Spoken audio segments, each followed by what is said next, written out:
Abakyala okuva mu bitundu by'eggwanga ebyenjawulo babukezezza nkokola okutuuka ku ddwaliro lya gavumenti erya Mulago Women Specialized Hospital mu lusiisira lw'ebyobulamu okujjanjaba ebirwadde ebibatawaanya oluvannyuma lw'okuzaala omuli ekikulukuto, obutasiba musulo, ebizimba mu nnabaana n'ebirala. Abasinga okutawaanyizibwa endwadde zino beebo abawangalira mu byalo nga tebamanyi kyakukola nga n'abamu balowooza nti ddogo.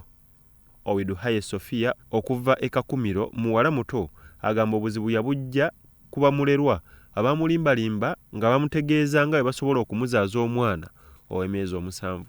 Bampa ebisaka nimbeera ndi kukozesa ebisaka ebyo naye ebisaka bampa omulundi gusembayo bampa ebisaka by'okusindika omwana kati ne bagamba n'abaana b'emyezi 7 babazaala ne bagamba ekisene kinkwata nintandika okusindika bwe natandika okusindika omwana n'alema ab'okuba yali yazze bubi nemala ningenda mu lwaliro naye nagendamu funye ekizibu ekyo ab'okulwayo mu kyalo.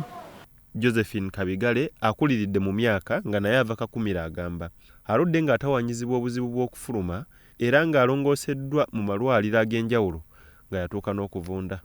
Olusooka bakebera ne babula obulwadde, olwakubiri ne bakebera ne babula obulwadde, olwagusatu ne bakebera ne bansanga maniya ne bagirongoosa. Akarwadde ako kabura kantawanya gusinga n'ebirala ntandi bankebedde obulwadde ne bulabika ninsima Ruhanga kubanga bulijjo bakebera bubura kale bandongooseza ubu ndihulira bulungi sobola kutereera.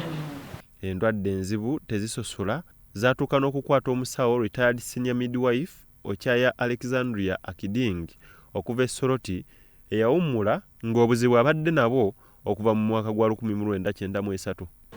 In 1993, my last born I got here in Zambia again.